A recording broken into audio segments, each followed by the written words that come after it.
Alright, welcome class. I'm going to go kind of quick today. I'm going to go probably quick on the next couple days. We've got a lot to get through, and I want to shorten these videos up. So this first one, our warm-up, we have these 4 points given to us inside of this expandable gate, making a bunch of parallelograms.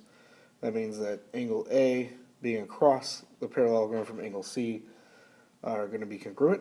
So that means if you look through our answers here, that means that that is A. Sorry for my voice being off a little bit today, not feeling 100%. So our only vocab word for this notes today is a rectangle, which you should know what that is by now. So some conditions for parallelograms, things we've already seen before. So these should be a review for you. So conditions for parallelograms, the first one, the opposite sides are congruent. The second one, opposite angles are congruent. The third one, diagonals bisect each other, so they cut each other in half basically. And the last one, that the opposite sides are both parallel and congruent, then it is a parallelogram. Kind of a new one there, but pretty self-explanatory. So, number one here, we need to determine whether the quadrilateral is a parallelogram and justify your answer. So, using those statements we just looked at, you can see that two sides across from each other are 35, and the other two sides across from each other are 20. That means we have a parallelogram. So,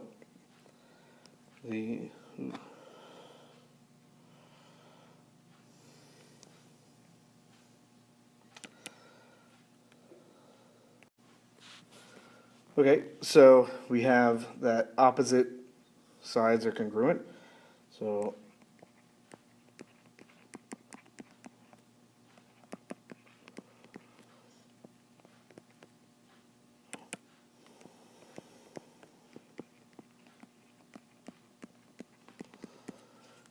and that means that this is a parallelogram.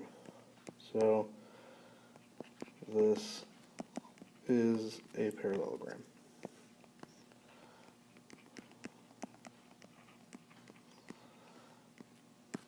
Okay, pause it if you need it. I'm moving on. Alright, this one here, we have a scissor lift. So if you don't know what that is, look at the picture here. So like the platform lift shown, they are commonly applied to tools intended to lift heavy items. In the diagram, angle A is congruent to angle C, angle B is congruent to angle D. We need to explain why the consecutive angles will always be supplementary regardless of the height of the platform.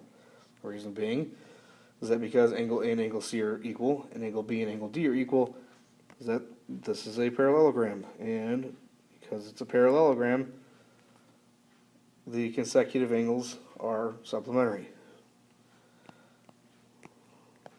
Because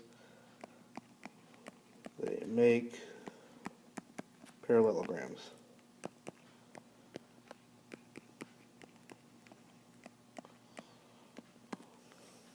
Alright, sorry I'm going pretty quick through here, but this is kind of easy stuff to start with. So the next one, we actually have to do some work. So here we are given a quadrilateral. We want to make it a parallelogram if it already isn't. So what we're going to do is find an x and y that go into these equations here that make it a parallelogram. So that means we're going to set our top side AB equal to the bottom side DC, because those are the ones with x, and those are the ones that are opposite from each other. They should be equal to make it a parallelogram.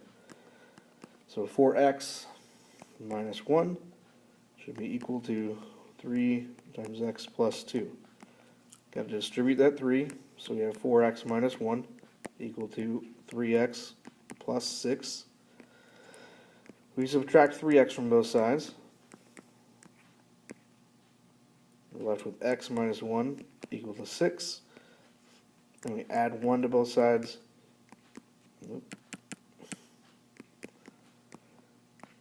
And x is equal to 7. So we got our x. Now we need to find our y. Same process. Use the opposite sides. So we got 4y minus 2 equal to 3 times y plus 1. Again, like exactly the same process. Nothing changes at all here. The numbers did a little bit. The 1 and 2 basically just flip spots. So we're going to distribute the 3 again. 4y minus 2 equal to 3y plus 3. Subtract 3y from both sides. So y minus 2 is equal to 3. And we add 2 to both sides. So our y here, or the y, is equal to 5. So x is 7, y is 5. Now, here's some quick little notes just to make sure that you reiterate all these things. Really, if you can memorize these 5 things about parallelograms, you'll be able to figure out anything about them. So, to prove that a quadrilateral is a paragram, you can show that both pairs of opposite sides are parallel. That's the definition of a parallelogram. You can show that both pairs of opposite sides are congruent. You can show that both pairs of opposite angles are congruent. You can show that the diagonals bisect each other. And you can show that the pair of opposite sides is both parallel and congruent. That's kind of the new one we haven't done yet, or haven't used yet. So, okay, if you memorize those 5, you're good. Here we have a quadrilateral. We want to show that it is a parallelogram. If it is, we're going to do that by using the slope formula. So if you remember back, if you find the slope of 2 lines and they are the same, then those lines are parallel. So if the slopes are the same for the lines QR and STS, then those lines are parallel from each other, right? And hopefully they're congruent. If you look here, you can actually tell that they do the same thing. They go up 2 over 4. That means they're going to be congruent. You can use the distance formula if you doubt it at all, but really we're just going to focus on the slope formula. So, and really you could do this for all 4 sides, and you should end up with 2 sides that are parallel, 2 sides that are parallel. You got a parallelogram. So that's kind of what we're going to do here without using the distance formula. So the slope for line QR. So if you remember back the slope formula, I will write that up towards the top here somewhere. So y2 minus y1 over x2 minus x1. So for QR, the y2 would be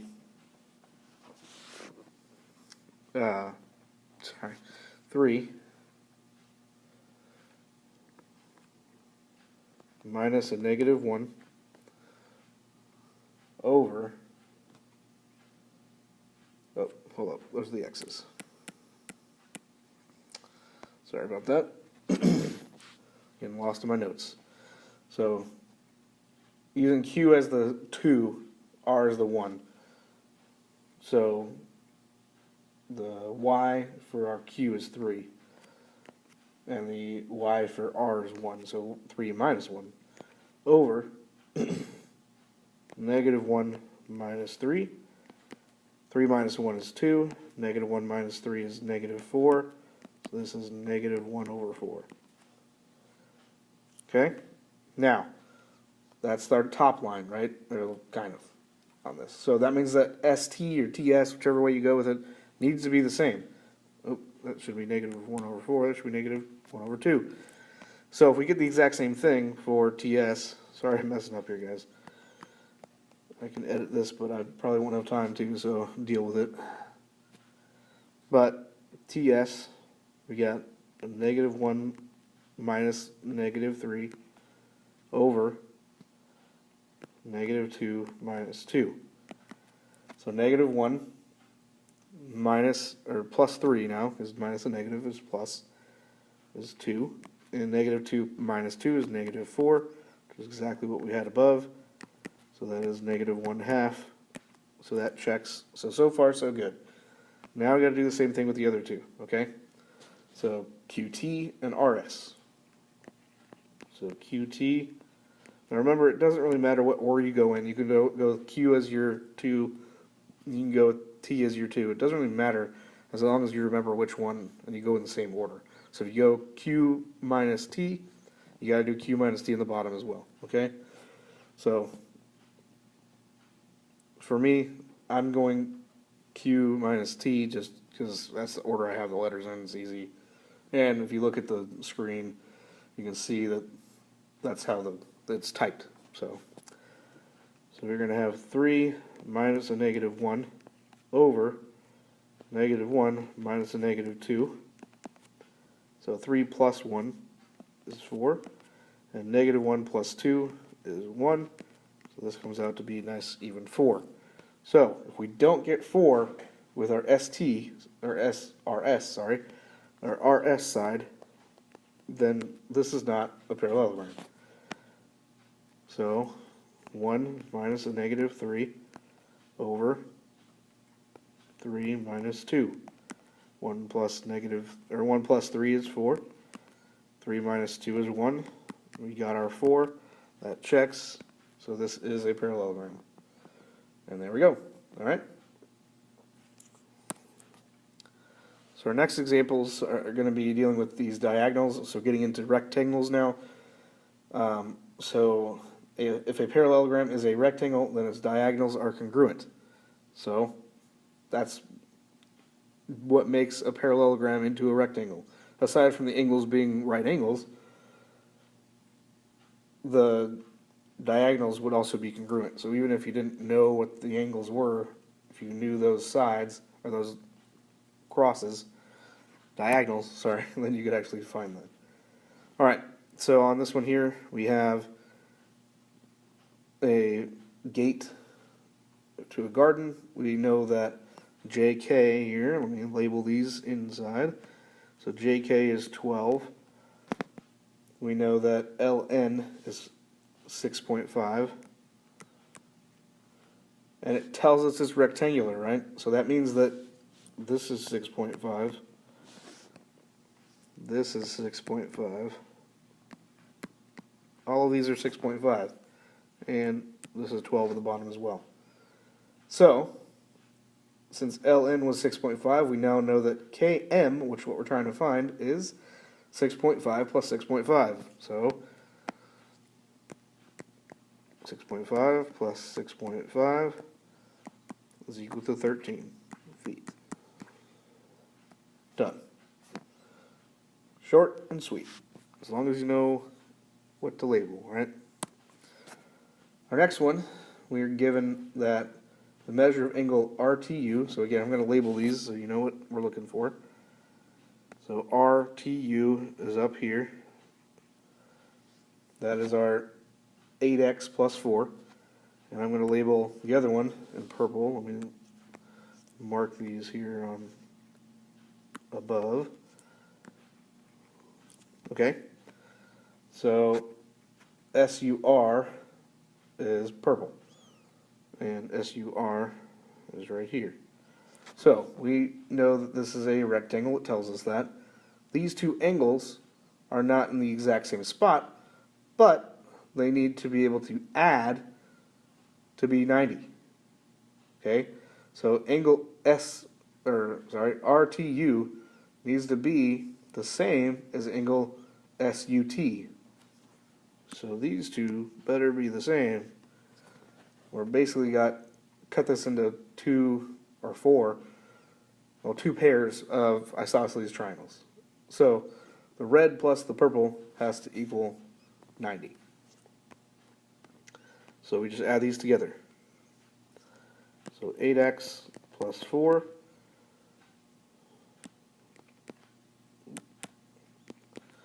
plus 3x minus 2 equals 90. So now we can just combine like terms.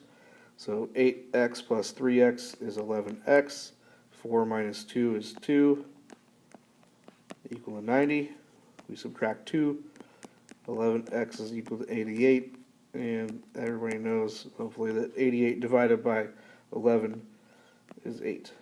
And that's what we're looking for. We just need to find x.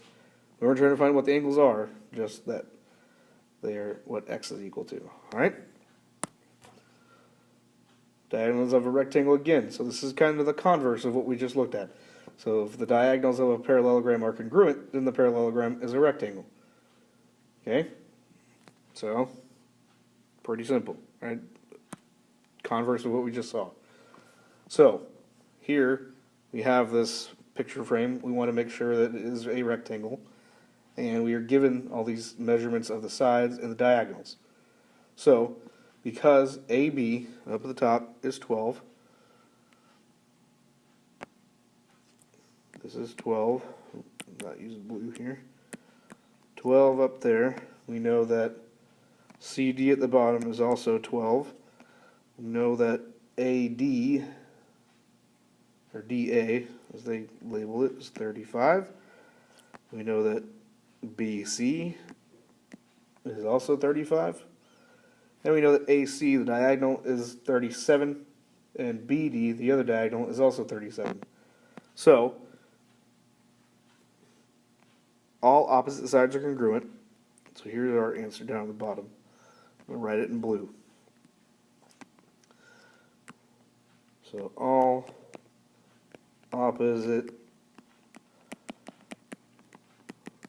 sides are congruent.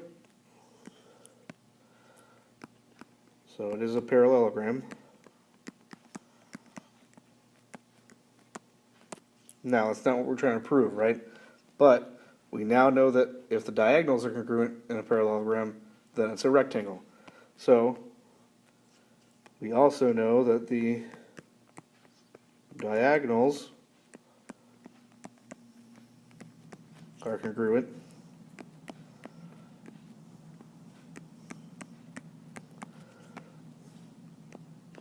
So this is a rectangle.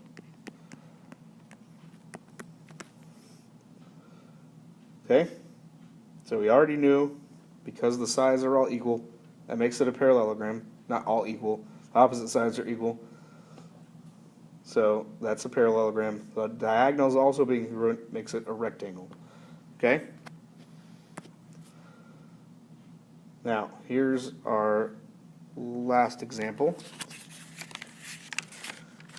I do believe. And we now need to find some distances using the distance formula. So let me write the distance formula down. So the distance formula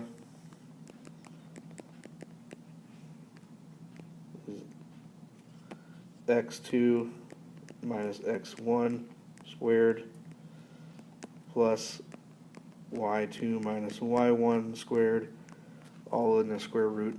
There's our distance formula.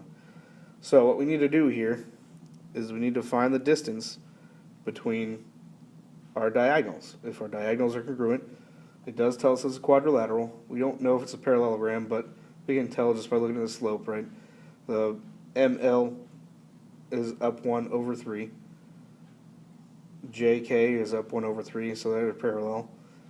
MJ is up 6 to the left 2.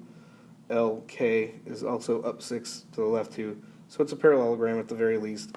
Now we can use our distance formula with the diagonals to make sure that our parallelogram is also a rectangle. So one of these is JL. So for JL,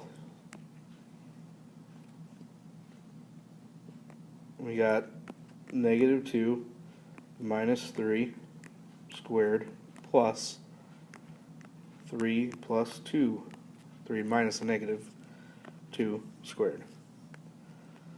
So this is equal, 2 minus 3 is -5 squared, plus 3 plus 2 is also negative, oops, sorry, I didn't mean to draw another square root, is also 5 squared. So -5 squared and 5 squared are both 25. So this is 25 plus 25, and that means that this is the square root of 50, which does simplify down to 5 square root 2. Or we don't need to block that off. That's not our answer yet, right? Now, same thing for Km. I'm going to use the distance formula. So we got 1 minus 0 squared plus 4 minus a negative 3 squared. Doesn't look like this is going to work, does it? Let's check. So we got 1 minus 0 is 1 squared, plus 3 plus 4, which is 7 squared. So 1 squared is 1, 7 squared is 49, and 1 plus 49 is 50. So we got our same number, square root of 50, or 5 square root 2. So that tells us right there, because of the 5 square root of 2 coming up twice as our diagonals, we do know that this is a rectangle. Here's your exit ticket. Go ahead and pause the video, and we'll see you tomorrow, next time.